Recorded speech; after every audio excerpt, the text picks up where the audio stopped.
Color Out of Space by H. P. Lovecraft.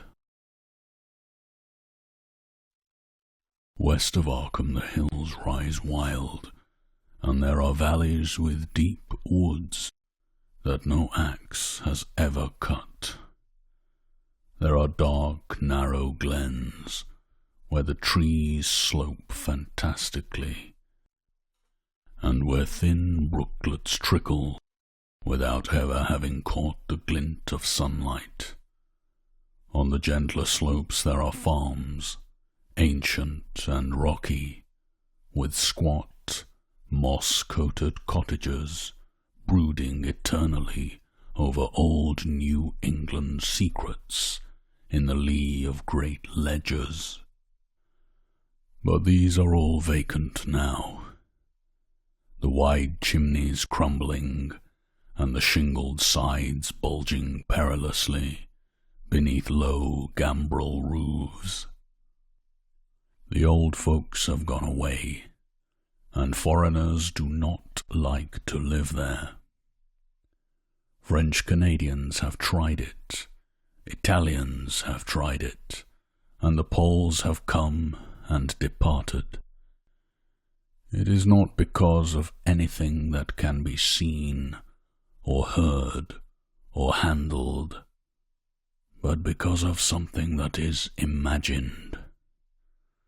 The place is not good for the imagination, and does not bring restful dreams at night. It must be this which keeps the foreigners away, for old Ammi Pierce has never told them of anything he recalls from the strange days. Ammi, whose head has been a little queer for years, is the only one who still remains, or who ever talks of the strange days. And he dares to do this because his house is so near the open fields and the travelled roads around Arkham. There was once a road over the hills and through the valleys that ran straight where the blasted heath is now, but people ceased to use it, and a new road was laid, curving far toward the south. Traces of the old one can still be found amidst the weeds of a returning wilderness, and some of them will doubtless linger even when half the hollows are flooded for the new reservoir. Then the dark woods will be cut down, and the blasted heath will slumber far below blue waters, whose surface will mirror the sky and ripple in the sun. And the secrets of the strange days will be one with the deep's secrets, one with the hidden lore of old ocean, and all the mystery of primal earth. When I went into the hills and vales to survey for the new reservoir, they told me the place was evil. They told me this in Arkham, and because that is a very old town full of witch legends, I thought the evil must be something which grandams had whispered to children throughout the centuries. The name Blasted Heath seemed to me very odd and theatrical, and I wondered how it had come into the folklore of a Puritan people. Then I saw that dark westward tangle of glens and slopes for myself, and ceased to wonder at anything besides its own elder mystery. It was morning when I saw it, but shadow lurked always there. The trees grew too thickly, and their trunks were too big for any healthy New England wood. There was too much silence in the dim alleys between them, and the floor was too soft with the dank moss and mattings of infinite years of decay. In the open spaces, mostly along the line of the old road, there were little hillside farms, sometimes with all the buildings standing, sometimes with only one or two, and sometimes with only a lone chimney or a fast-filling cellar. Weeds and briars reigned, and furtive wild things rustled in the undergrowth. Upon everything was a haze of restlessness and oppression, a touch of the unreal and the grotesque, as if some vital element of perspective, or chiaroscuro, were awry. I did not wonder that the foreigners would not stay, for this was no region to sleep in. It was too much like a landscape of Salvator Rosa, too much like some forbidden woodcut in a tale of terror. But even all this was not so bad as the blasted heath.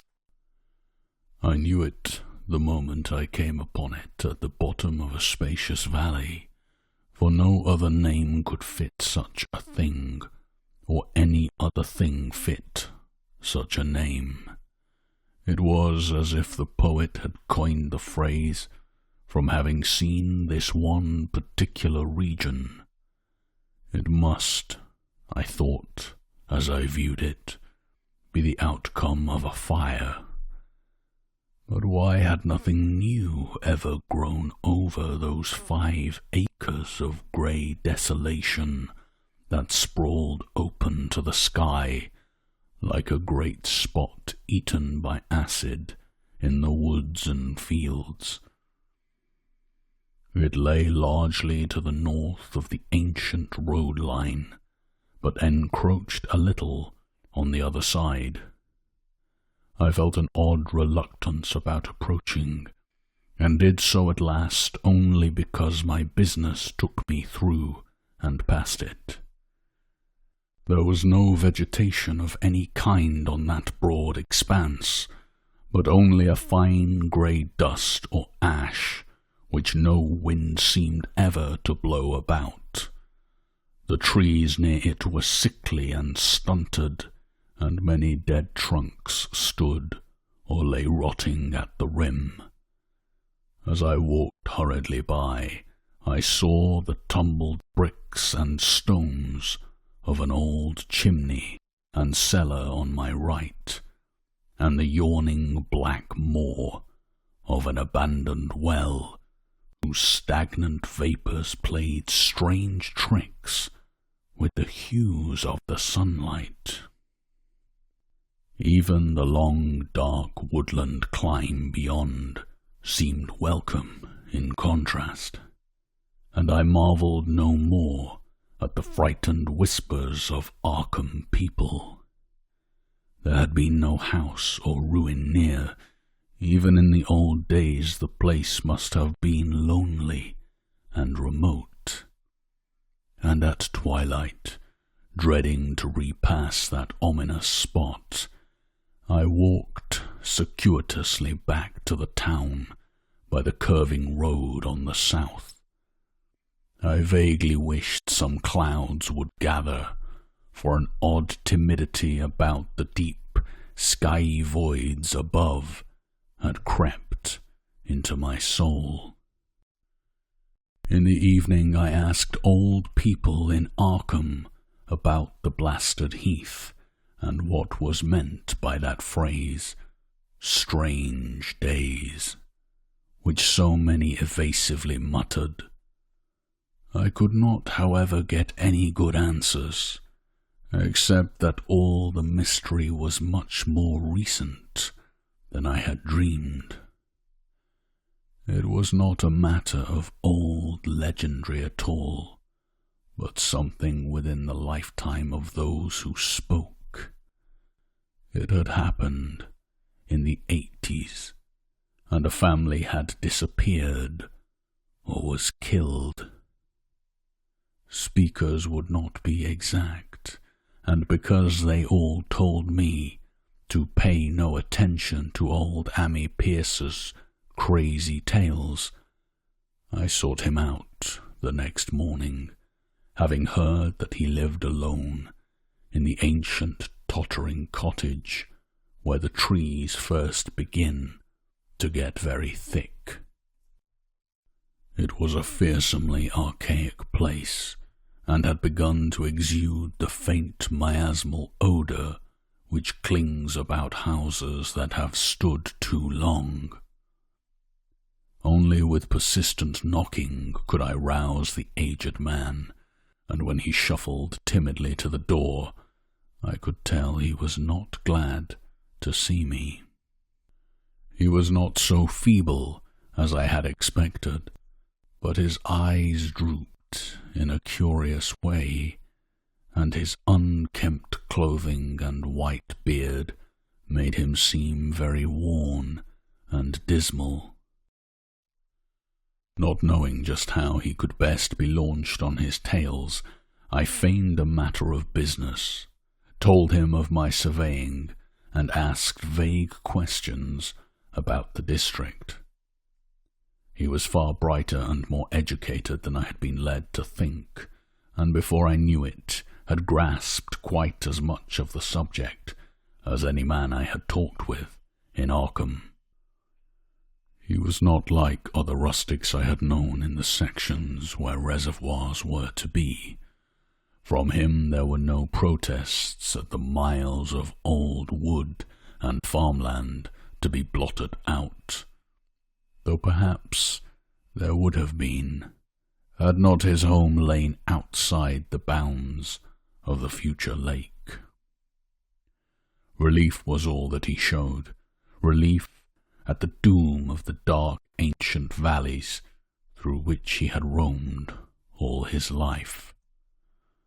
They were better under water now, better under water since the strange days, and with this opening his husky voice sank low, while his body leaned forward and his right forefinger began to point shakily and impressively.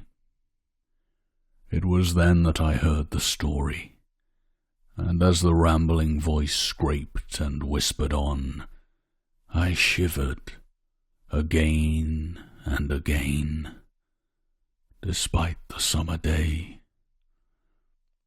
Often I had to recall the speaker from ramblings, piece out scientific points which he knew only by a fading parrot memory of professors' talk, or bridge over gaps where his sense of logic and continuity broke down.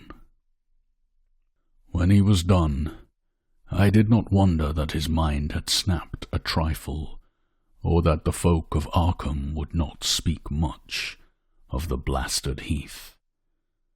I hurried back before sunset to my hotel, unwilling to have the stars come out above me in the open, and the next day returned to Boston to give up my position. I could not go into that dim chaos of old forest and slope again, or face another time that grey blasted heath, where the black well yawned deep beside the tumbled bricks and stones.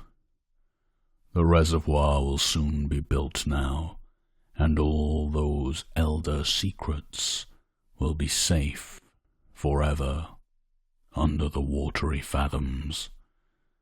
But even then I do not believe I would like to visit that country by night, at least not when the sinister stars are out, and nothing could bribe me to drink the new city water of Arkham. It all began, old Ammi said, with the meteorite. Before that time there had been no wild legends at all since the witch trials, and even then these western woods were not feared half so much as the small island in the Miskatonic where the devil held court beside a curious stone altar, older than the Indians. These were not haunted woods, and their fantastic dusk was never terrible till the strange days. Then there had come that white noontide cloud, that string of explosions in the air, and that pillar of smoke from the valley far in the wood. And by night all Arkham had heard of the great rock that fell out of the sky and bedded itself in the ground beside the well at the Nahum Gardner place. That was the house which had stood where the blasted heath was to come, the trim, white Nahum Gardner house amidst its fertile gardens and orchards. Nahum had come to town to tell people about the stone, and had dropped in at Ammi Pierce's on the way. Ammi was 40 then, and all the queer things were fixed very strongly in his mind. He and his wife had gone with the 3 professors from Miskatonic University, who hastened out the next morning to see the weird visitor from unknown stellar space, and had wondered why Nahum had called it so large the day before. It had shrunk, Nahum said, as he pointed out the big brownish mound above the ripped earth and charred grass near the archaic well sweep in his front yard. But the wise men answered that stones do not shrink. Its heat lingered persistently, and Nahum declared it had glowed faintly in the night. The professors tried it with a geologist's hammer, and found it was oddly soft. It was in truth so soft as to be almost plastic, and they gouged rather than chipped a specimen to take back to the college for testing. They took it in an old pail borrowed from Nahum's kitchen, for even the small piece refused to grow cool. On the trip back they stopped at Ammi's to rest, and seemed thoughtful when Mrs. Pierce remarked that the fragment was growing smaller and burning the bottom of the pail. Truly it was not large, but perhaps they had taken less than they thought.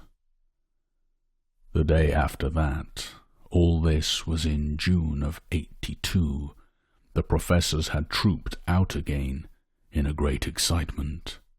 As they passed Ammi's they told him what queer things the specimen had done, and how it had faded wholly away when they had put it in a glass beaker. The beaker had gone too, and the wise men talked of the strange stone's affinity for silicon. It had acted quite unbelievably in that well-ordered laboratory, doing nothing at all and showing no occluded gases when heated on charcoal, being wholly negative in the borax bead, and soon proving itself absolutely non-volatile at any producible temperature, including that of the oxyhydrogen blowpipe. On an anvil it appeared highly malleable, and in the dark its luminosity was very marked. Stubbornly refusing to grow cool, it soon had the college in a state of real excitement. And when, upon heating before the spectroscope, it displayed shining bands unlike any known colours of the normal spectrum, there was much breathless talk of new elements, bizarre optical properties, and other things which puzzled men of science are wont to say when faced by the unknown. Hot as it was, they tested it in a crucible with all the proper reagents. Water did nothing. Hydrochloric acid was the same. Nitric acid and even aqua regia merely hissed and spattered against its torrid invulnerability. Amy had difficulty in recalling all these things, but recognized some solvents as I mentioned them in the usual order of use. There were ammonia and caustic soda, alcohol and ether, nauseous carbon disulfide, and a dozen others. But although the weight grew steadily less as time passed, and the fragment seemed to be slightly cooling, there was no change in the solvents to show that they had attacked the substance at all. It was a metal, though, beyond a doubt. It was magnetic for one thing, and after its immersion in the acid solvents, there seemed to be faint traces of the Widmanstatten figures found on meteoric iron. When the cooling had grown very considerable, the testing was carried on in glass, and it was in a glass beaker that they left all the chips made of the original fragment during the work. The next morning both chips and beaker were gone, without trace, and only a charred spot marked the place on the wooden shelf where they had been. All this the professors told Amy as they paused at his door, and once more he went with them to see the stony messenger from the stars, though this time his wife did not accompany him. It had now most certainly shrunk, and even the sober professors could not doubt the truth of what they saw. All around the dwindling brown lump near the well was a vacant space where the earth had caved in, and whereas it had been a good 7 feet across the day before, it was now scarcely 5. It was still hot, and the sages studied its surface curiously as they detached another and larger piece with hammer and chisel. They gouged deeply this time, and as they pried away the smaller mass, they saw that the core of the thing was not quite homogeneous. They had uncovered what seemed to be the side of a large coloured globule embedded in the substance. The colour, which resembled some of the bands in the meteor's strange spectrum, was almost impossible to describe, and it was only by analogy that they called it colour at all. Its texture was glossy, and upon tapping it appeared to promise both brittleness and hollowness. One of the professors gave it a smart blow with a hammer, and it burst with a nervous little pop. Nothing was emitted, and all trace of the thing vanished with the puncturing. It left behind a hollow, spherical space about 3 inches across, and all thought it probable that others would be discovered as the enclosing substance wasted away. Conjecture was vain, so after a futile attempt to find additional globules by drilling, the seekers left again with their new specimen, which proved, however, as baffling in the laboratory as its predecessor had been.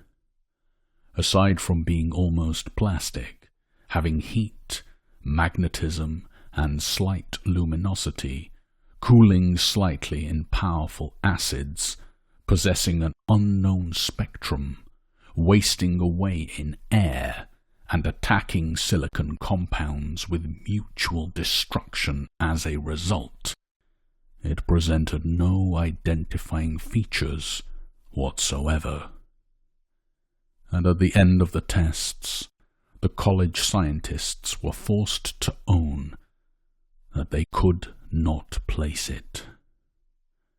It was nothing of this earth, but a piece of the great outside, and as such dowered with outside properties and obedient to outside laws. That night there was a thunderstorm, and when the professors went out to Nahum's the next day, they met with a bitter disappointment. The stone, magnetic as it had been, must have had some peculiar electrical property, for it had drawn the lightning, as Nahum said, with a singular persistence. 6 times within an hour the farmer saw the lightning strike the furrow in the front yard, and when the storm was over, nothing remained but a ragged pit by the ancient well sweep, half choked with caved-in earth. Digging had borne no fruit, and the scientists verified the fact of the utter vanishment. The failure was total, so that nothing was left to do but go back to the laboratory and test again the disappearing fragment, left carefully cased in lead. That fragment lasted a week, at the end of which nothing of value had been learned of it. When it had gone, no residue was left behind, and in time the professors felt scarcely sure they had indeed seen with waking eyes that cryptic vestige of the fathomless gulfs outside, that lone, weird message from other universes and other realms of matter, force, and entity. As was natural, the Arkham papers made much of the incident with its collegiate sponsoring, and sent reporters to talk with Nahum Gardner and his family. At least one Boston daily also sent a scribe, and Nahum quickly became a kind of local celebrity. He was a lean, genial person of about 50, living with his wife and 3 sons on the pleasant farmstead in the valley. He and Amy exchanged visits frequently, as did their wives, and Amy had nothing but praise for him after all these years. He seemed slightly proud of the notice his place had attracted, and talked often of the meteorite in the succeeding weeks. That July and August were hot, and Nahum worked hard at his haying in the 10-acre pasture across Chapman's Brook, his rattling wain wearing deep ruts in the shadowy lanes between. The labour tired him more than it had in other years, and he felt that age was beginning to tell on him. Then fell the time of fruit and harvest. The pears and apples slowly ripened, and Nahum vowed that his orchards were prospering as never before. The fruit was growing to phenomenal size and unwonted gloss, and in such abundance that extra barrels were ordered to handle the future crop. But with the ripening came sore disappointment, for of all that gorgeous array of specious lusciousness, not one single jot was fit to eat. Into the fine flavour of the pears and apples had crept a stealthy bitterness and sickishness, so that even the smallest of bites induced a lasting disgust. It was the same with the melons and tomatoes, and Nahum sadly saw that his entire crop was lost. Quick to connect events, he declared that the meteorite had poisoned the soil and thanked heaven that most of the other crops were in the upland lot along the road. Winter came early and was very cold. Amy saw Nahum less often than usual and observed that he had begun to look worried. The rest of his family too seemed to have grown taciturn and were far from steady in their church-going or their attendance at the various social events of the countryside. For this reserve or melancholy no cause could be found, though all the household confessed now and then to poorer health and a feeling of vague disquiet.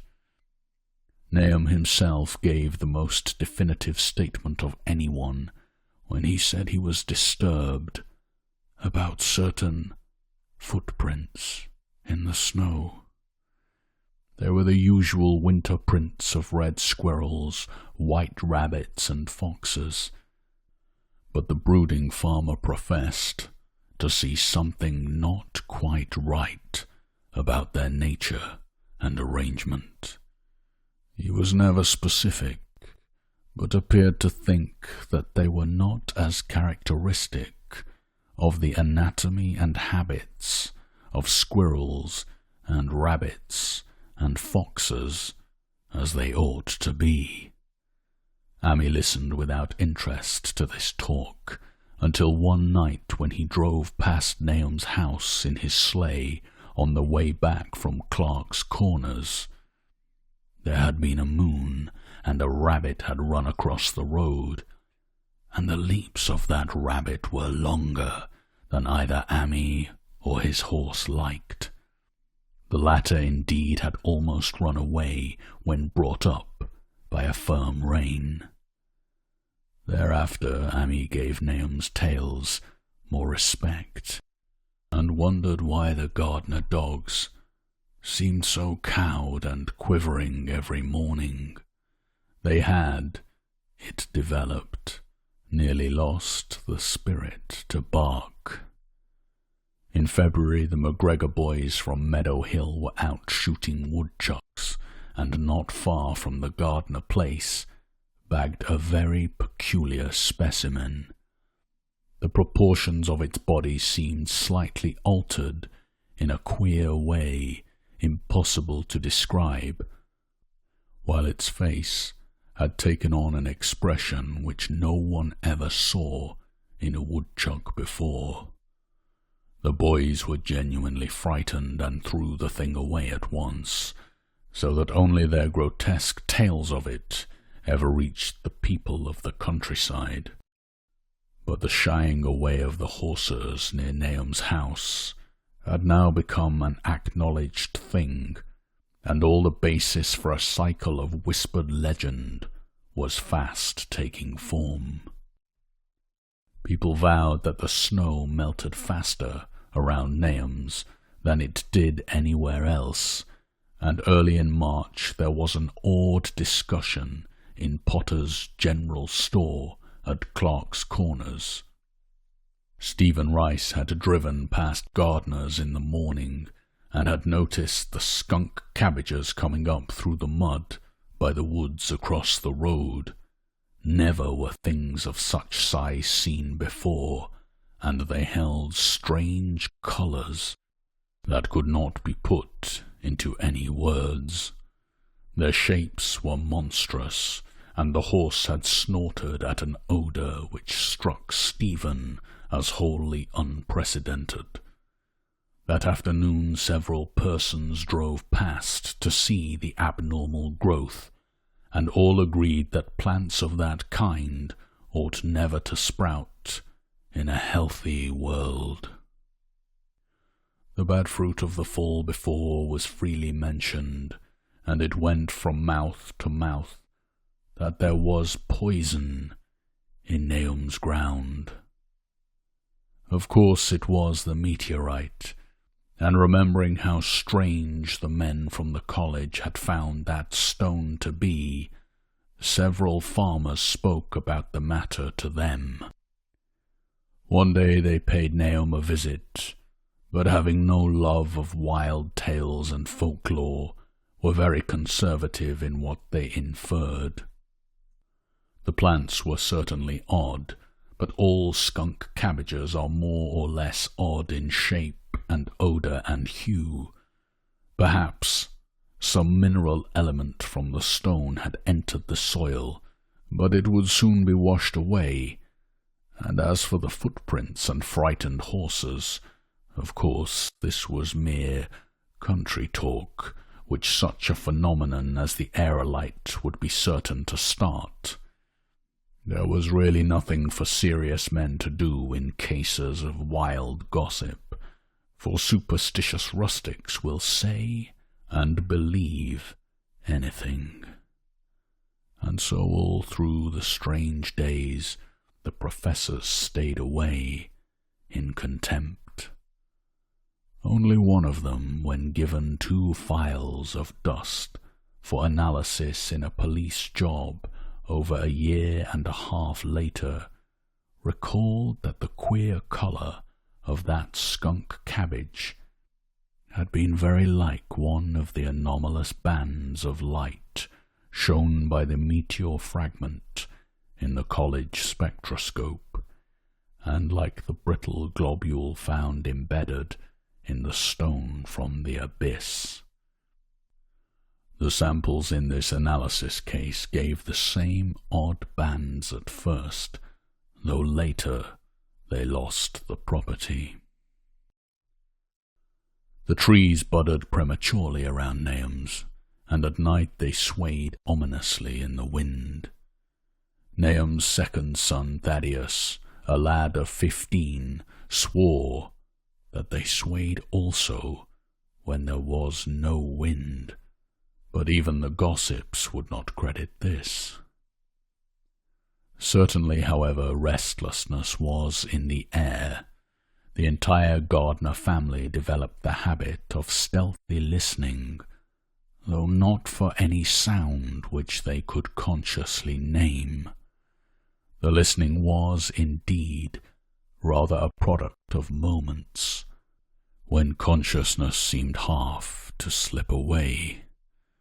Unfortunately, such moments increased, week by week, till it became common speech that something was wrong with all Nahum's folks. When the early saxifrage came out, it had another strange colour, not quite like that of the skunk cabbage, but plainly related and equally unknown to anyone who saw it. Nahum took some blossoms to Arkham and showed them to the editor of the Gazette. But that dignitary did no more than write a humorous article about them, in which the dark fears of rustics were held up to polite ridicule. It was a mistake of Nahum's to tell a stolid city man about the way the great, overgrown mourning cloak butterflies behaved in connection with these saxifrages. April brought a kind of madness to the country folk, and began that disuse of the road past Nahum's, which led to its ultimate abandonment. It was the vegetation. All the orchard trees blossomed forth in strange colours, and through the stony soil of the yard and adjacent pasturage there sprang up a bizarre growth which only a botanist could connect with the proper flora of the region.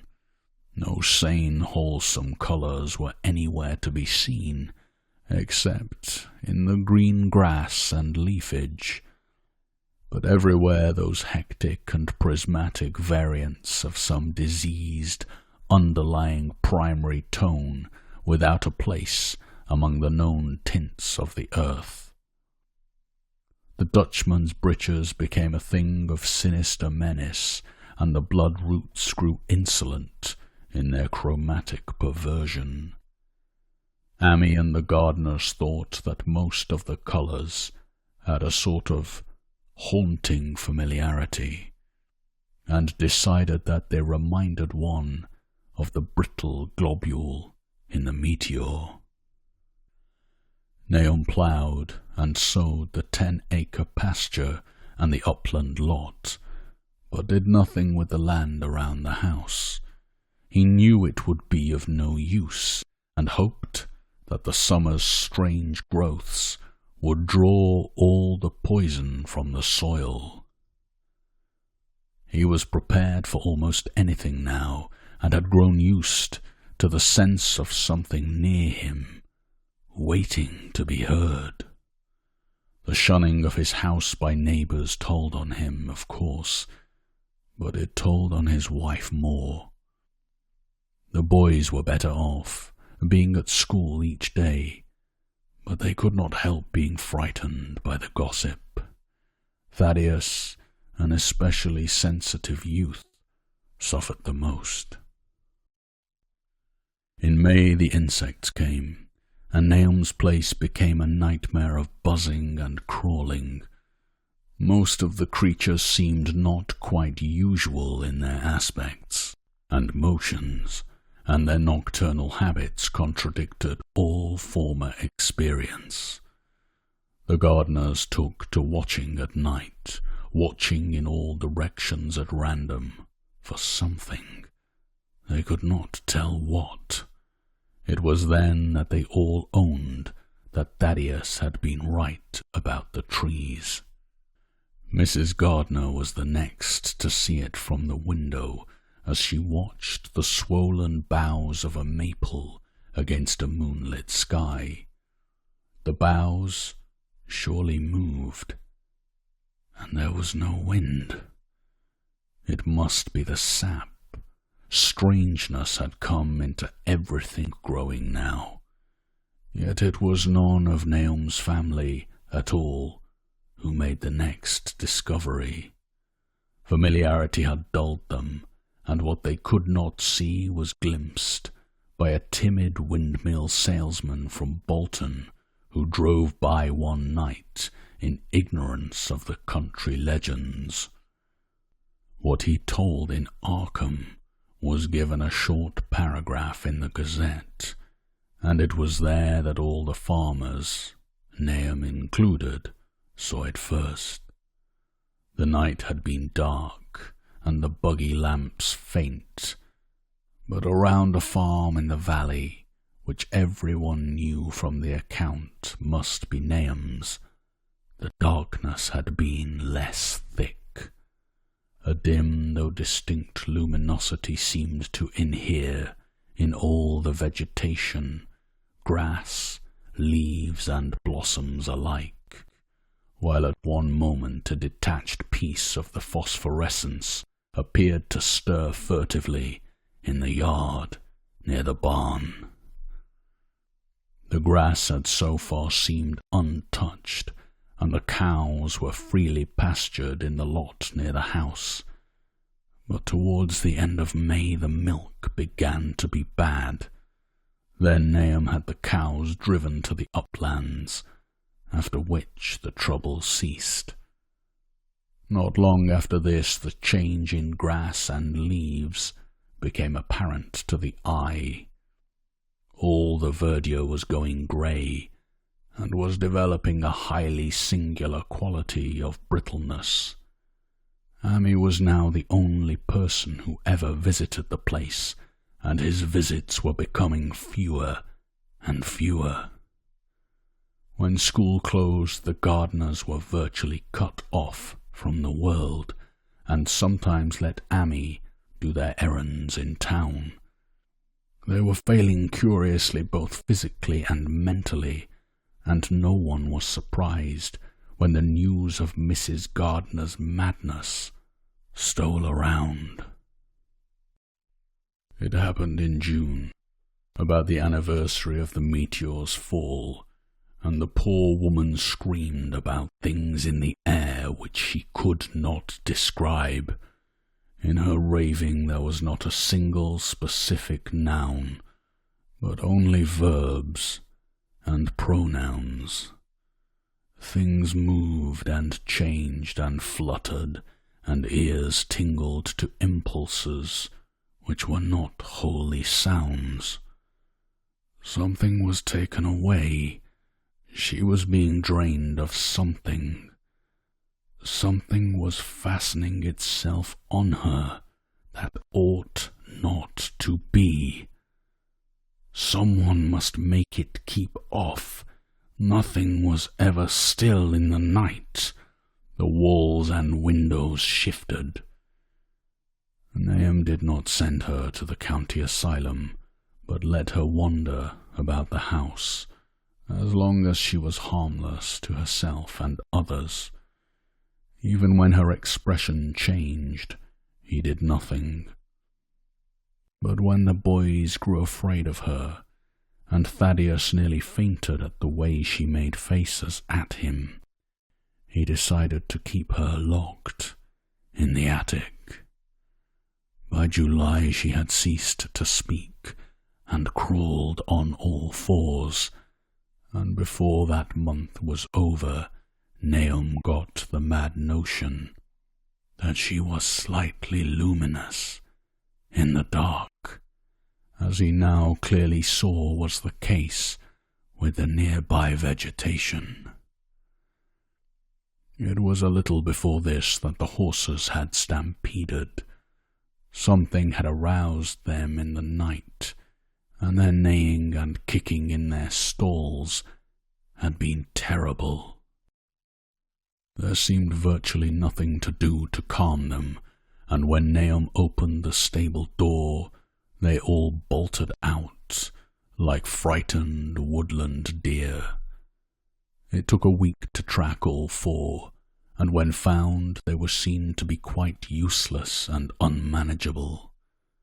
Something had snapped in their brains, and each one had to be shot for its own good.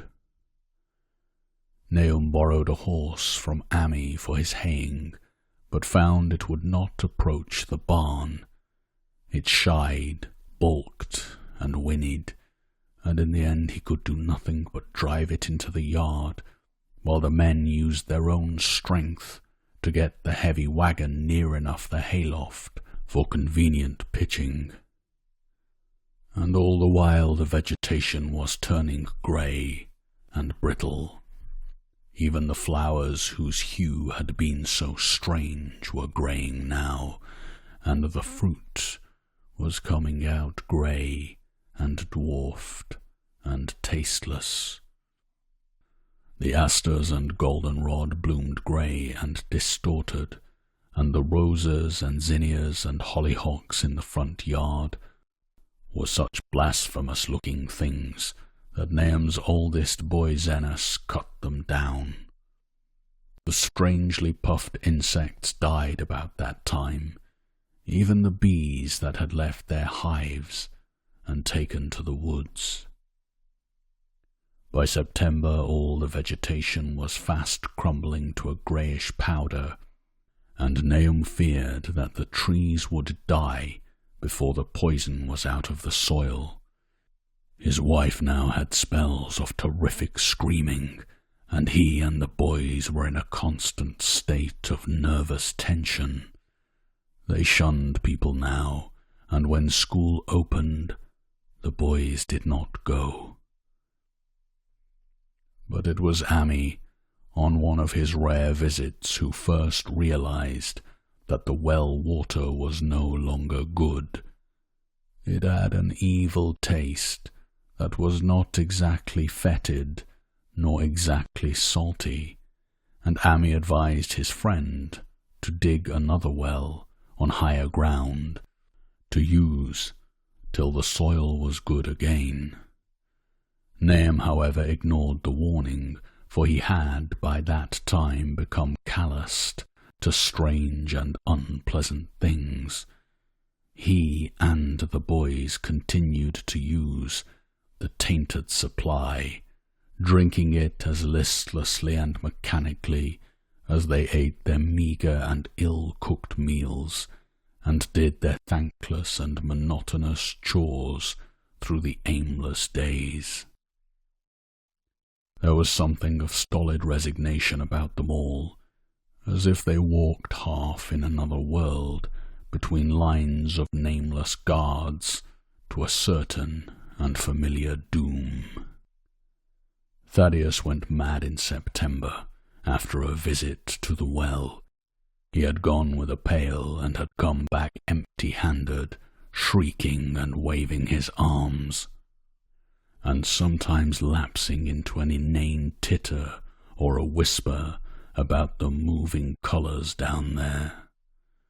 2 in one family was pretty bad, but Nahum was very brave about it.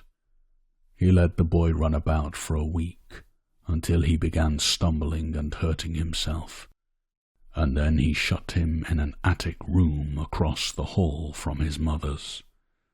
The way they screamed at each other from behind their locked doors was very terrible, especially to little Merwin, who fancied they talked in some terrible language that was not of earth. Merwin was getting frightfully imaginative, and his restlessness was worse after the shutting away of the brother who had been his greatest playmate. Almost at the same time the mortality among the livestock commenced. Poultry turned greyish and died very quickly, their meat being found dry and noisome upon cutting. Hogs grew inordinately fat, then suddenly began to undergo loathsome changes which no one could explain. Their meat was of course useless, and Nahum was at his wits' end. No rural veterinary would approach his place, and the city veterinary from Arkham was openly baffled. The swine began growing grey and brittle and falling to pieces before they died, and their eyes and muzzles developed singular alterations. It was very inexplicable, for they had never been fed from the tainted vegetation. Then something struck the cows. Certain areas, or sometimes the whole body, would be uncannily shriveled or compressed, and atrocious collapses or disintegrations were common. In the last stages, and death was always the result, there would be a greying and turning brittle, like that which beset the hogs. There could be no question of poison, for all the cases occurred in a locked and undisturbed barn. No bites of prowling things could have brought the virus, for what live beast of earth can pass through solid obstacles? It must be only natural disease, yet what disease could wreak such results was beyond any mind's guessing. When the harvest came, there was not an animal surviving on the place, for the stock and poultry were dead, and the dogs had run away. These dogs, 3 in number, had all vanished one night, and were never heard of again.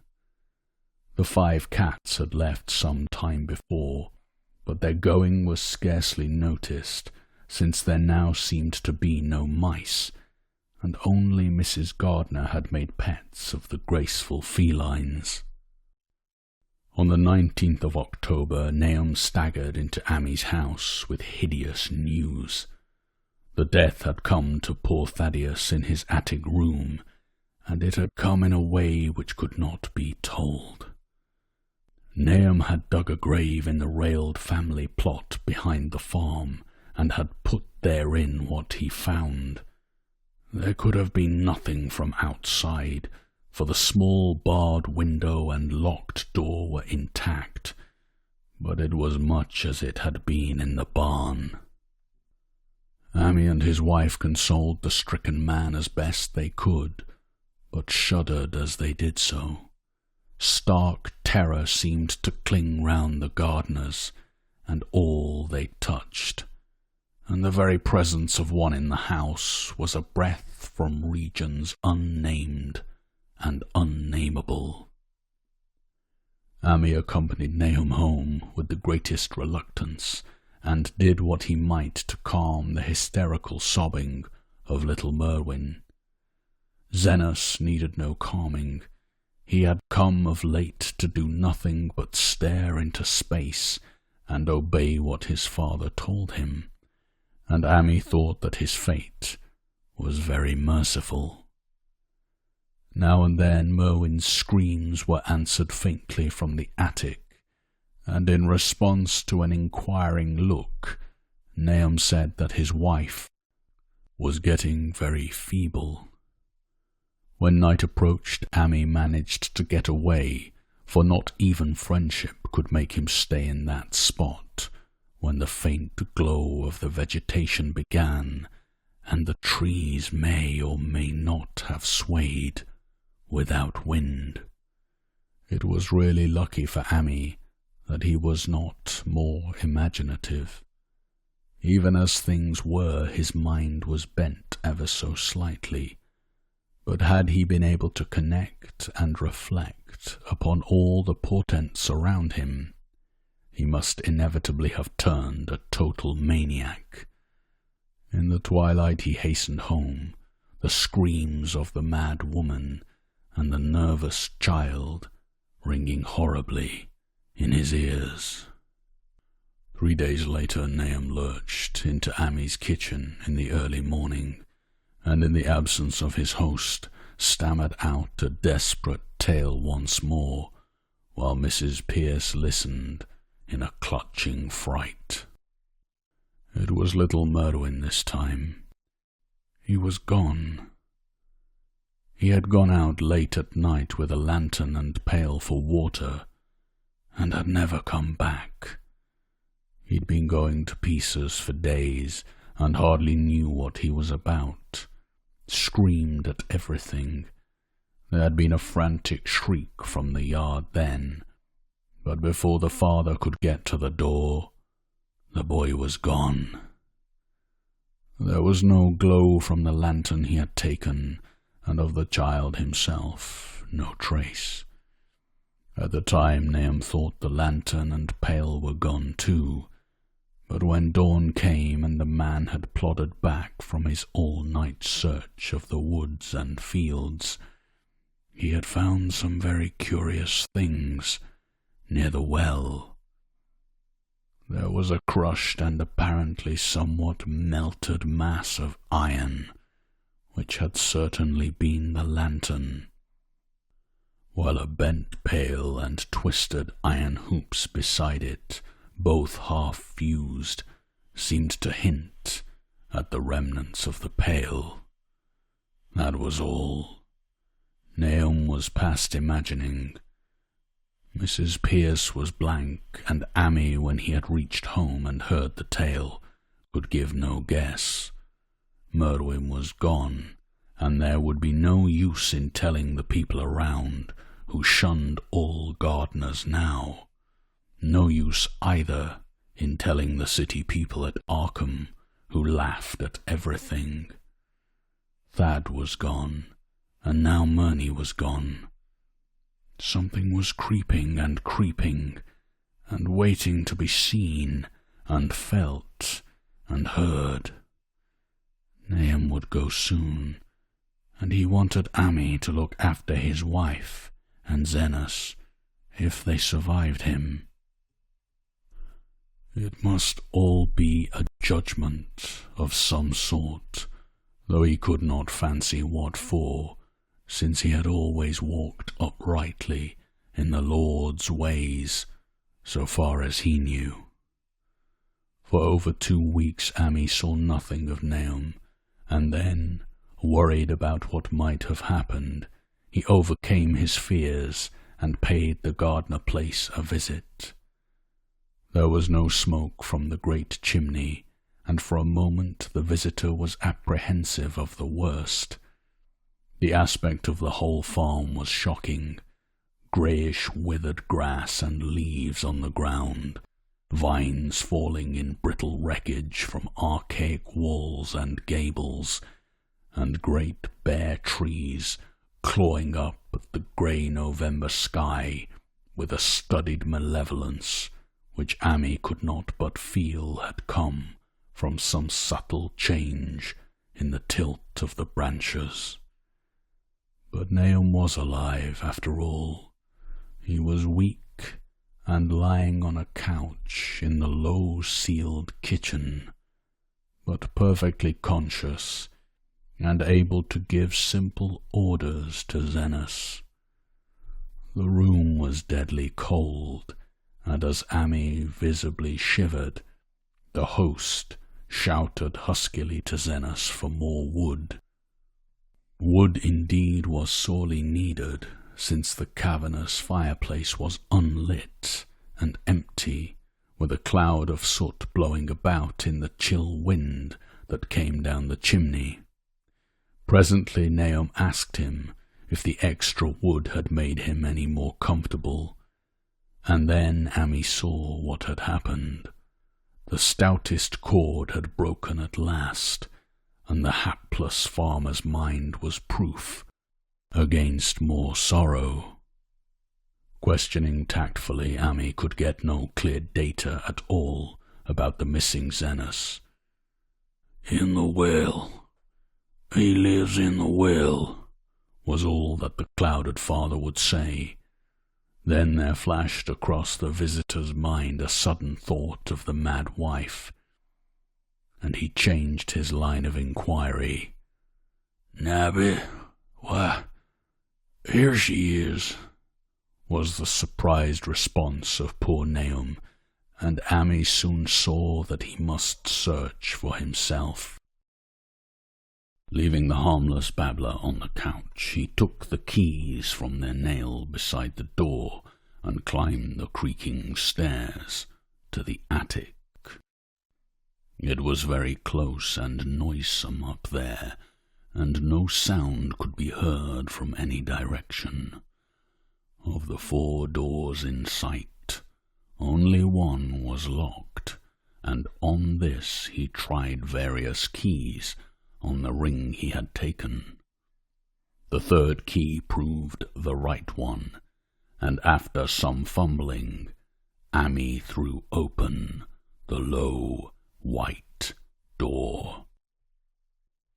It was quite dark inside, for the window was small and half obscured by the crude wooden bars, and Amy could see nothing at all on the wide planked floor.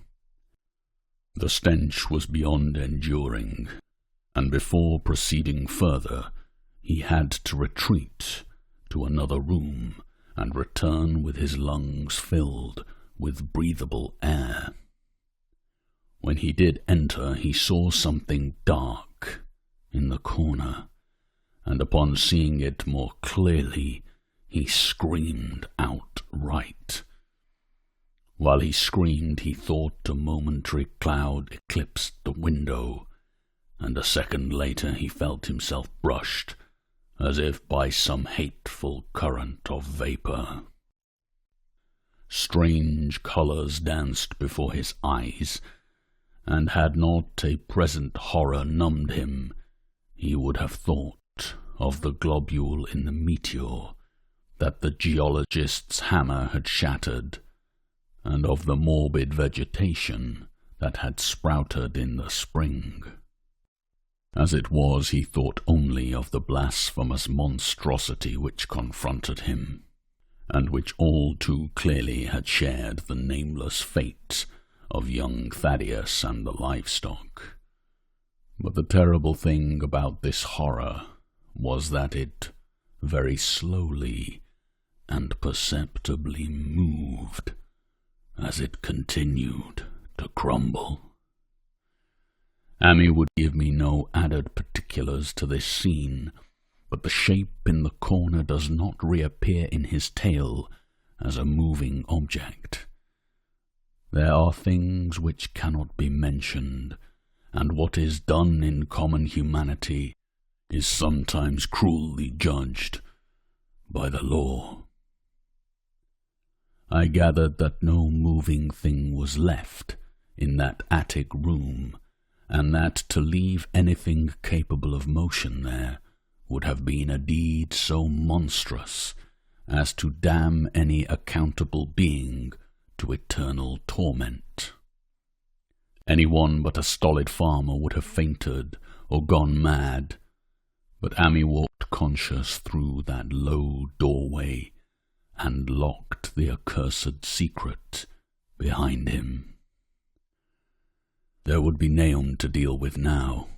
He must be fed and tended and removed to some place where he could be cared for.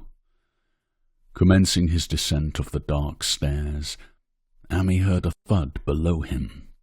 He even thought a scream had been suddenly choked off, and recalled nervously the clammy vapour which had brushed by him in that frightful room above.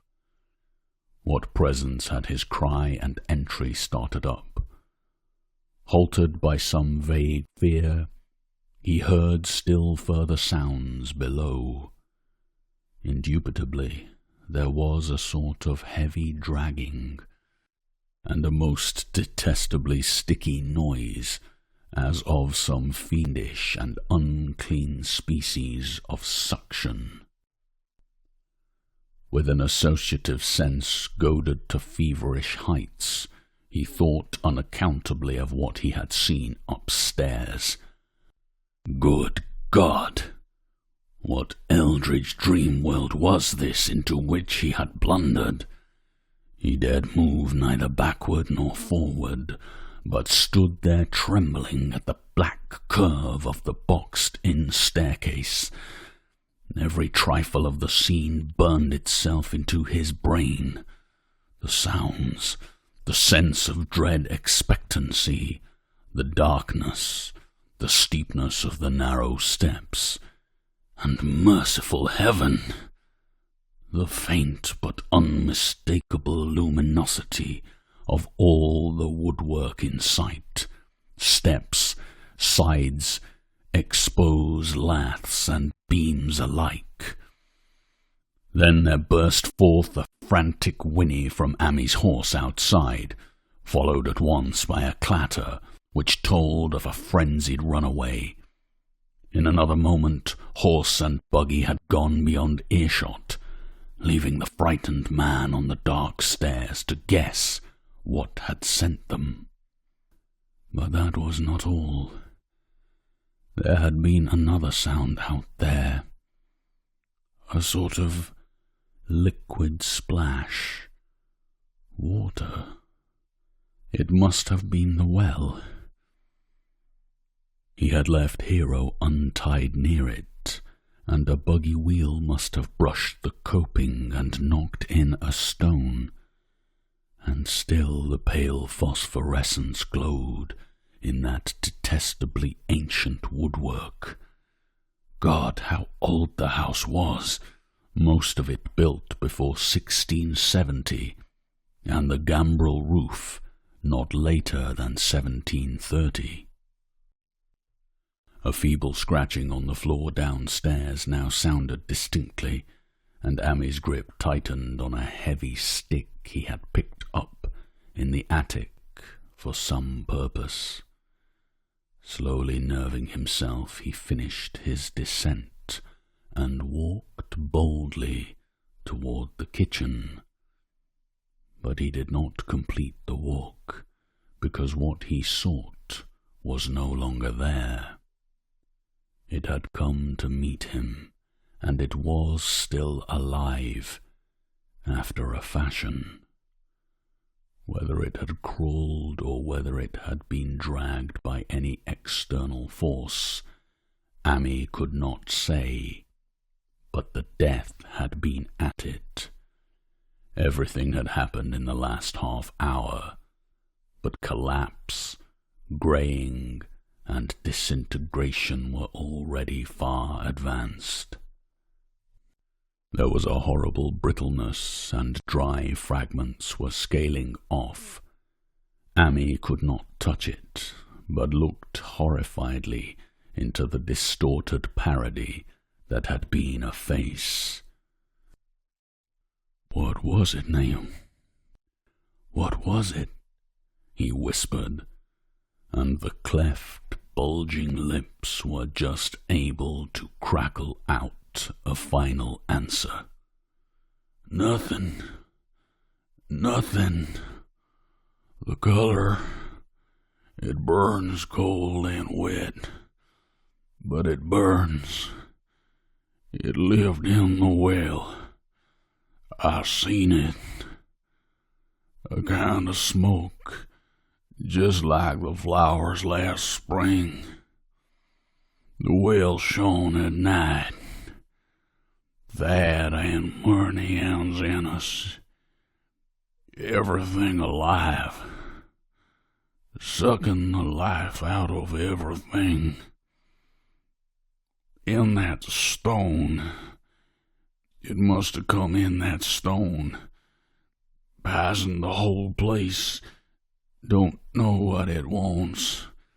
That round thing them men from the college dug out in the stone. They smashed it. It was that same color. Just the same. Like the flowers and plants. Must have been more of 'em. Seeds. Seeds. They growed. I seen it the first time this week. Must have got strong on Zenas. He was a big boy, full of life. It beats down your mind and then gets you. Burns you up. In the well water. He was right about that. Evil water. Zenas never come back from the well. Can't get away. Draws you. You know something's coming, but 'tain't no use. I seen it time and again since Zenas was took. Where's Nabby, Amy? My head's no good. Don't know how long since I fed her. It'll get her if we ain't careful. Just a color. Her face is getting to have that color sometimes toward night, and it burns and sucks. It come from some place where things ain't as they is here. One of them professors said so. He was right. Look out, Amy. It'll do something more. Sucks the life out. But that was all. That which spoke could speak no more, because it had completely caved in. Amy laid a red-checked tablecloth over what was left, and reeled out the back door into the fields. He climbed the slope to the 10-acre pasture, and stumbled home by the north road and the woods. He could not pass that well from which his horse had run away. He had looked at it through the window, and had seen that no stone was missing from the rim. Then the lurching buggy had not dislodged anything after all. The splash had been something else. Something which went into the well after it had done with poor Nahum. When Amy reached his house, the horse and buggy had arrived before him and thrown his wife into fits of anxiety.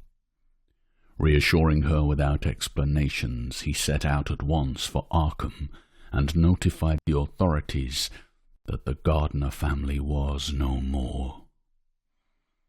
He indulged in no details, but merely told of the deaths of Nahum and Nabby, that of Thaddeus being already known, and mentioned that the cause seemed to be the strange ailment which had killed the livestock. He also stated that Merwin and Zenas had disappeared. There was considerable questioning at the police station, and in the end, Amy was compelled to take 3 officers to the Gardner farm, together with the coroner, the medical examiner, and the veterinary who had treated the diseased animals. He went much against his will, for the afternoon was advancing, and he feared the fall of night over that accursed place. But it was some comfort to have so many people with him. The 6 men drove out in a Democrat wagon, following Amy's buggy, and arrived at the pest-ridden farmhouse about 4 o'clock. Used as the officers were to gruesome experiences, not one remained unmoved at what was found in the attic and under the red-checked tablecloth on the floor below. The whole aspect of the farm with its grey desolation was terrible enough, but those 2 crumbling objects were beyond all bounds. No one could look long at them, and even the medical examiner admitted that there was very little to examine. Specimens could be analysed, of course, so he busied himself in obtaining them. And here it develops that a very puzzling aftermath occurred at the college laboratory, where the 2 phials of dust were finally taken. Under the spectroscope, both samples gave off an unknown spectrum, in which many of the baffling bands were precisely like those which the strange meteor had yielded in the previous year. The property of emitting this spectrum vanished in a month, the dust thereafter consisting mainly of alkaline phosphates and carbonates. Amy would not have told the men about the well if he had thought they meant to do anything then and there. It was getting towards sunset, and he was anxious to be away. But he could not help glancing nervously at the stony curb by the great sweep, and when a detective questioned him, he admitted that Nahum had feared something down there, so much so that he had never even thought of searching it for Merwin or Zenos. After that nothing would do but that they empty and explore the well immediately. So Amy had to wait trembling, while pail after pail of rank water was hauled up and splashed on the soaking ground outside. The men sniffed in disgust at the fluid, and toward the last held their noses against the fetor they were uncovering. It was not so long a job as they had feared it would be, since the water was phenomenally low. There is no need to speak too exactly of what they found. Merwin and Zenos were both there, in part, though the vestiges were mainly skeletal. There were also a small deer and a large dog in about the same state, and a number of bones of smaller animals. The ooze and slime at the bottom seemed inexplicably porous and bubbling, and a man who descended on handholds with a long pole found that he could sink the wooden shaft to any depth in the mud of the floor without meeting any solid obstruction. Twilight had now fallen, and lanterns were brought from the house. Then, when it was seen that nothing further could be gained from the well, everyone went indoors and conferred in the ancient sitting-room, while the intermittent light of a spectral half-moon played wanly on the grey desolation outside. The men were frankly nonplussed by the entire case, and could find no convincing common element to link the strange vegetable conditions, the unknown disease of livestock and humans, and the unaccountable deaths of Merwin and Zenos in the tainted well. They had heard the common country talk, it is true, but could not believe that anything contrary to natural law had occurred. No doubt the meteor had poisoned the soil, but the illness of persons and animals who had eaten nothing grown in that soil was another matter. Was it the well water? Very possibly. It might be a good idea to analyze it. But what peculiar madness could have made both boys jump into the well? Their deeds were so similar, and the fragments showed that they had both suffered from the grey, brittle death. Why was everything so grey and brittle? It was the coroner seated near a window overlooking the yard who first noticed the glow about the well.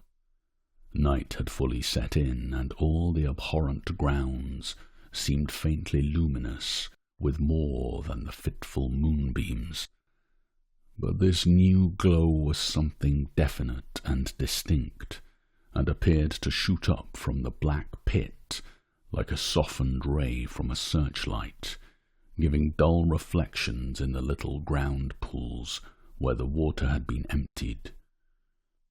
It had a very queer colour, and as all the men clustered round the window, Amy gave a violent start, for this strange beam of ghastly miasma was to him of no unfamiliar hue. He had seen that colour before, and feared to think what it might mean. He had seen it in the nasty brittle globule in that aerolite 2 summers ago, had seen it in the crazy vegetation of the springtime, and had thought he had seen it for an instant that very morning against the small barred windows of that terrible attic room where nameless things had happened. It had flashed there a second, and a clammy and hateful current of vapour had brushed past him, and then poor Nahum had been taken by something of that colour. He had said so at the last, said it was like the globule and the plants. After that had come the runaway in the yard and the splash in the well, and now that well was belching forth to the night a pale, insidious beam of the same demoniac tint. It does credit to the alertness of Amy's mind that he puzzled even at that tense moment over a point which was essentially scientific. He could not but wonder at his gleaning of the same impression from a vapour glimpsed in the daytime against a window opening on the morning sky, and from a nocturnal exhalation seen as a phosphorescent mist against the black and blasted landscape. It wasn't right. It was against nature, and he thought of those terrible last words of his stricken friend. It come from some place where things ain't as they is here. One of them professors said so. All 3 horses outside, tied to a pair of shriveled saplings by the road, were now neighing and pawing frantically. The wagon driver started for the door to do something, but Amy laid a shaky hand on his shoulder. "Don't go out there," he whispered. "They's more to this nor what we know. Nahum said something lived in the well that sucks your life out. He said it must be summat growed from a round ball, like one we all seen in the meteor stone that fell a year ago June. Sucks and burns, he said, and is just a cloud of colour, like that light out there now, that you can hardly see and can't tell what it is. Nahum thought it feeds on everything living and gets stronger all the time. He said he seen it this last week. It must be something from away off in the sky, like the men from the college last year says the meteor stone was.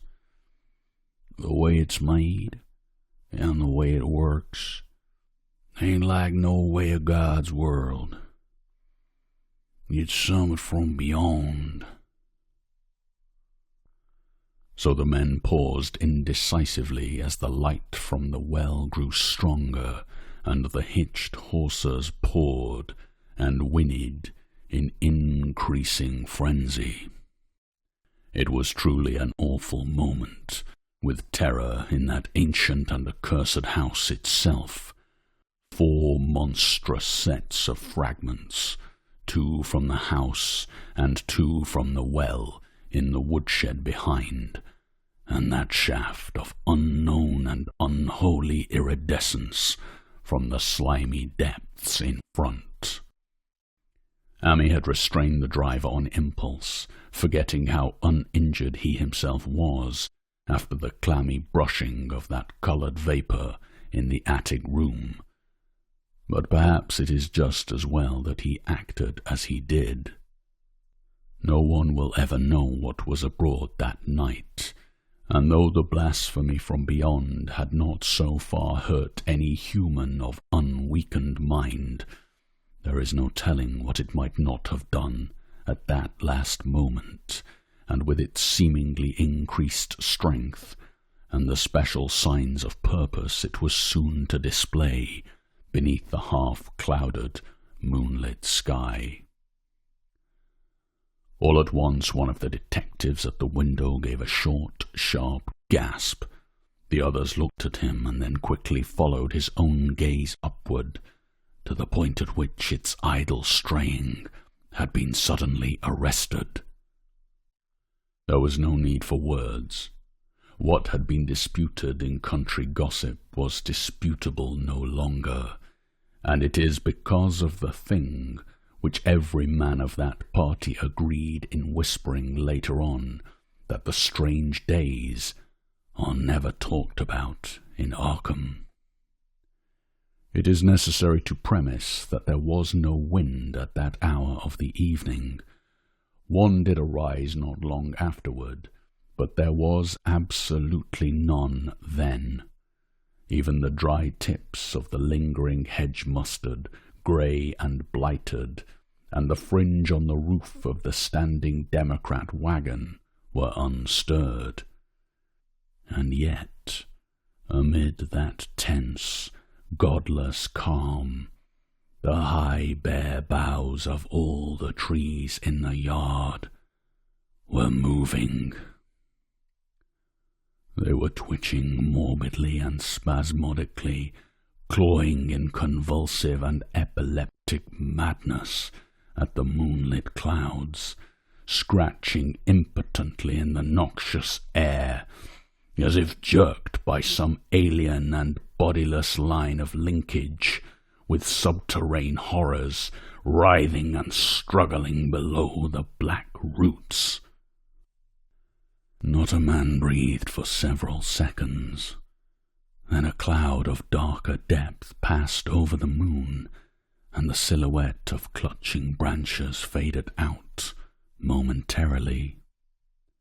At this there was a general cry, muffled with awe, but husky and almost identical from every throat.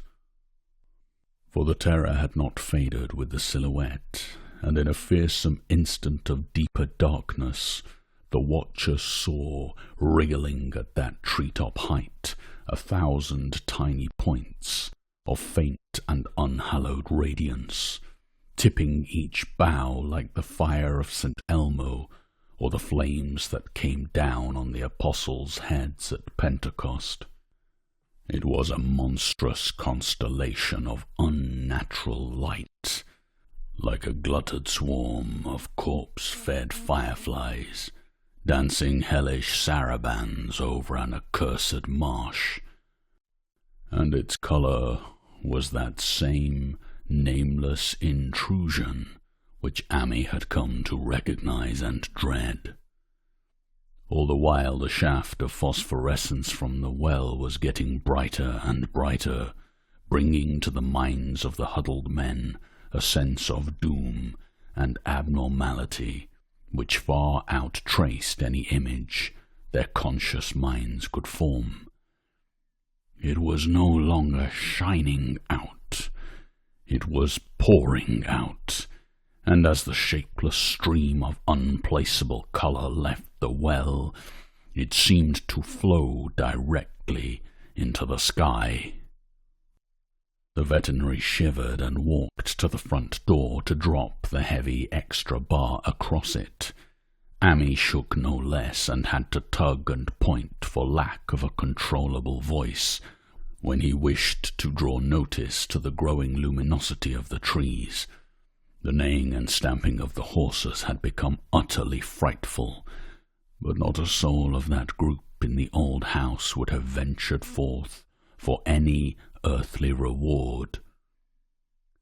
With the moments the shining of the trees increased, while their restless branches seemed to strain more and more towards verticality.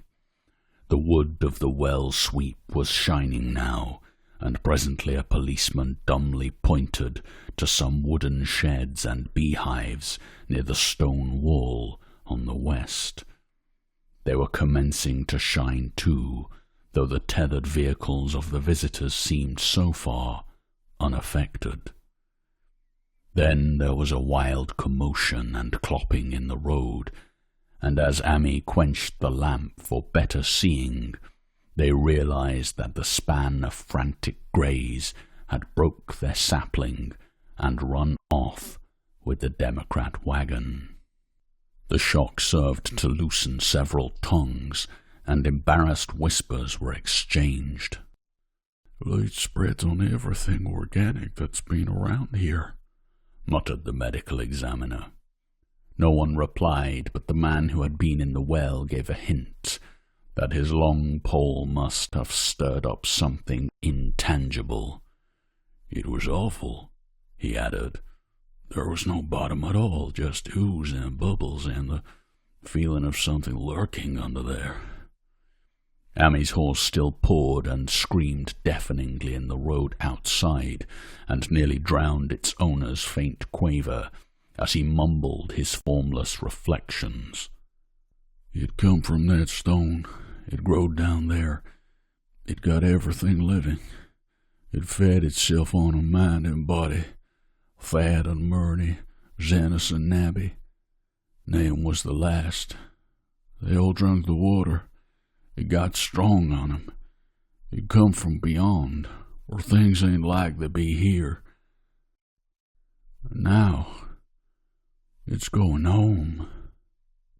At this point, as the column of unknown color flared suddenly stronger and began to weave itself into fantastic suggestions of shape, which each spectator later described differently, there came from poor tethered hero such a sound as no man before or since ever heard from a horse. Every person in that low-pitched sitting-room stopped his ears, and Amy turned away from the window in horror and nausea. Words could not convey it. When Amy looked out again, the hapless beast lay huddled, inert, on the moonlit ground between the splintered shafts of the buggy. That was the last of Hero, till they buried him next day. But the present was no time to mourn, for almost at this instant a detective silently called attention to something terrible in the very room with them. In the absence of the lamplight, it was clear that a faint phosphorescence had begun to pervade the entire apartment. It glowed on the broad planked floor and the fragment of rag carpet, and shimmered over the sashes of the small paned windows. It ran up and down the exposed corner posts, coruscated about the shelf and mantel, and infected the very doors and furniture. Each minute saw it strengthen, and at last it was very plain that healthy living things must leave that house. Amy showed them the back door and the path up through the fields to the 10-acre pasture. They walked and stumbled as in a dream, and did not dare look back till they were far away on the high ground. They were glad of the path, for they could not have gone the front way by that well. It was bad enough passing the glowing barn and sheds, and those shining orchard trees with the gnarled, fiendish contours. But thank heaven the branches did their worst twisting high up. The moon went under some very black clouds as they crossed the rustic bridge over Chapman's Brook, and it was blind groping from there to the open meadows. When they looked back toward the valley and the distant Gardner place at the bottom, they saw a fearsome sight. All the farm was shining with the hideous unknown blend of colour. Trees, buildings, and even such grass and herbage as had not been wholly changed to lethal grey brittleness. The boughs were all straining skyward, tipped with tongues of foul flame, and lambent tricklings of the same monstrous fire were creeping about the ridgepoles of the house, barn, and sheds. It was a scene from a vision of Fuseli, and over all the rest reigned that riot of luminous amorphousness, that alien and undimensioned rainbow of cryptic poison from the well, seething, feeling, lapping, reaching, scintillating, straining, and malignly bubbling in its cosmic and unrecognizable chromaticism. Then, without warning, the hideous thing shot vertically up toward the sky, like a rocket or meteor, leaving behind no trail, and disappearing through a round and curiously regular hole in the clouds before any man could gasp or cry out. No watcher can ever forget that sight, and Amy stared blankly at the stars of Cygnus, Deneb twinkling above the others, where the unknown colour had melted into the Milky Way. But his gaze was the next moment called swiftly to earth by the crackling in the valley. It was just that, only a wooden ripping and crackling, and not an explosion as so many others of the party vowed. Yet the outcome was the same, for in one feverish, kaleidoscopic instant there burst up from that doomed and accursed farm a gleamingly eruptive cataclysm of unnatural sparks and substance, blurring the glance of the few who saw it, and sending forth to the zenith a bombarding cloudburst of such coloured and fantastic fragments as our universe must needs disown. Through quickly reclosing vapours they followed the great morbidity that had vanished, and in another second they had vanished too. Behind and below was only a darkness to which the men dared not return, and all about was a mounting wind which seemed to sweep down in black frore gusts from interstellar space. It shrieked and howled and lashed the fields and distorted woods in a mad cosmic frenzy, till soon the trembling party realized it would be no use waiting for the moon to show what was left down there at Naum's. Too awed even to hint theories, the 7 shaking men trudged back toward Arkham by the North Road. Amy was worse than his fellows, and begged them to see him inside his own kitchen, instead of keeping straight on to town.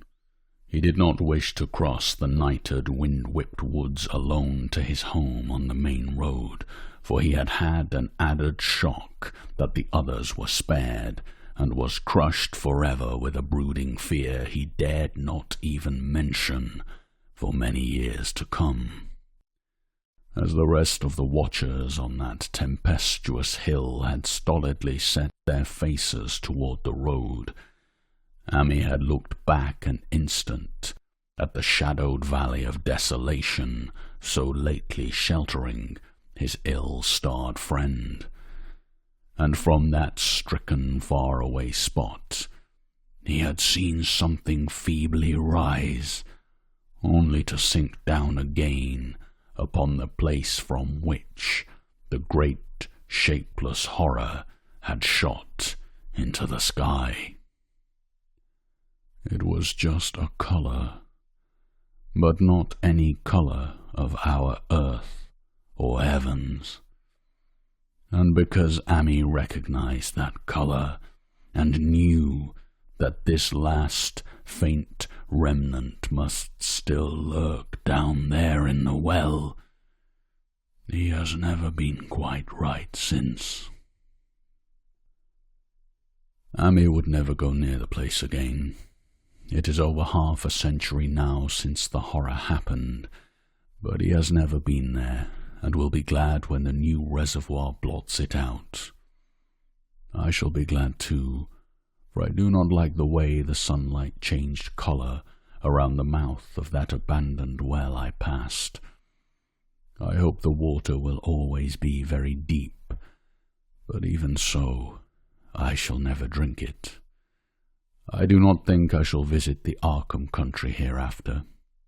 3 of the men who had been with Amy returned the next morning to see the ruins by daylight, but there were not any real ruins, only the bricks of the chimney, the stones of the cellar, some mineral and metallic litter here and there, and the rim of that Nefander's well.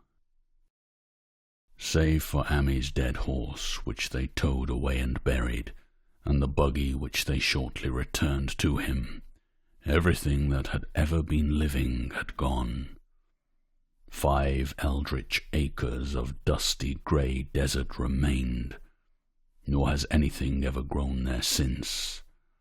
To this day it sprawls open to the sky, like a great spot eaten by acid in the woods and fields, and the few who have ever dared glimpse it in spite of the rural tales have named it the Blasted Heath. The rural tales are queer. They might be even queerer if city men and college chemists could be interested enough to analyze the water from that disused well, or the grey dust that no wind seems ever to disperse. Botanists, too, ought to study the stunted flora on the borders of that spot, for they might shed light on the country notion that the blight is spreading. Little by little, perhaps an inch a year. People say the colour of the neighbouring herbage is not quite right in the spring, and that wild things leave queer prints in the light winter snow. Snow never seems quite so heavy on the Blasted Heath as it is elsewhere. Horses, the few that are left in this motor age, grow skittish in the silent valley, and hunters cannot depend on their dogs too near the splotch of greyish dust. They say the mental influences are very bad too. Numbers went queer in the years after Nahum's taking, and always they lacked the power to get away. Then the stronger-minded folk all left the region, and only the foreigners tried to live in the crumbling old homesteads. They could not stay, though, and one sometimes wonders what insight beyond ours their wild, weird stories of whispered magic have given them. Their dreams at night, they protest, are very horrible in that grotesque country, and surely the very look of the dark realm is enough to stir a morbid fancy. No traveller has ever escaped a sense of strangeness in those deep ravines, and artists shiver as they paint thick woods whose mystery is as much of the spirit as of the eye. I myself am curious about the sensation I derived from my one lone walk before Ami told me his tale. When twilight came, I had vaguely wished some clouds would gather, for an odd timidity about the deep sky voids above had crept into my soul. Do not ask me for my opinion. I do not know, that is all. There was no one but Ami to question, for Arkham people will not talk about the strange days, and all 3 professors who saw the aerolite and its coloured globule are dead. There were other globules, depend upon that. One must have fed itself and escaped, and probably there was another which was too late. No doubt it is still down the well. I know there was something wrong with the sunlight I saw above that miasmal brink. The rustics say the blight creeps an inch a year, so perhaps there is a kind of growth or nourishment even now.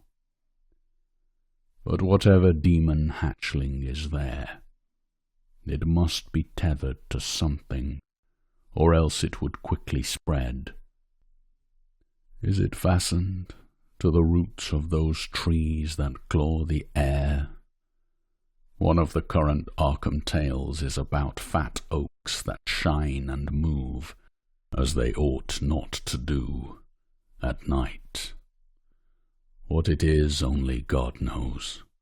In terms of matter, I suppose the thing Ami described would be called a gas. But this gas obeyed laws that are not of our cosmos. This was no fruit of such worlds and suns as shine on the telescopes and photographic plates of our observatories. This was no breath from the skies whose motions and dimensions our astronomers measure or deem too vast to measure. It was just a colour out of space, a frightful messenger from unformed realms of infinity, beyond all nature as we know it, from realms whose mere existence stuns the brain and numbs us with the black extra-cosmic gulfs it throws open before our frenzied eyes. I doubt very much if Ami consciously lied to me, and I do not think his tale was all a freak of madness, as the townsfolk had forewarned. Something terrible came to the hills and valleys on that meteor, and something terrible, though I know not in what proportion, still remains. I shall be glad to see the water come. Meanwhile, I hope nothing will happen to Ami. He saw so much of the thing, and its influence was so insidious. Why has he never been able to move away? How clearly he recalled those dying words of Naum's. "Can't get away. Draws ye. Ye know some's comin', but ain't no use." Ami is such a good old man. When the reservoir gang gets to work, I must write the chief engineer to keep a sharp watch on him. I would hate to think of him as the grey, twisted, brittle monstrosity which persists more and more in troubling my sleep.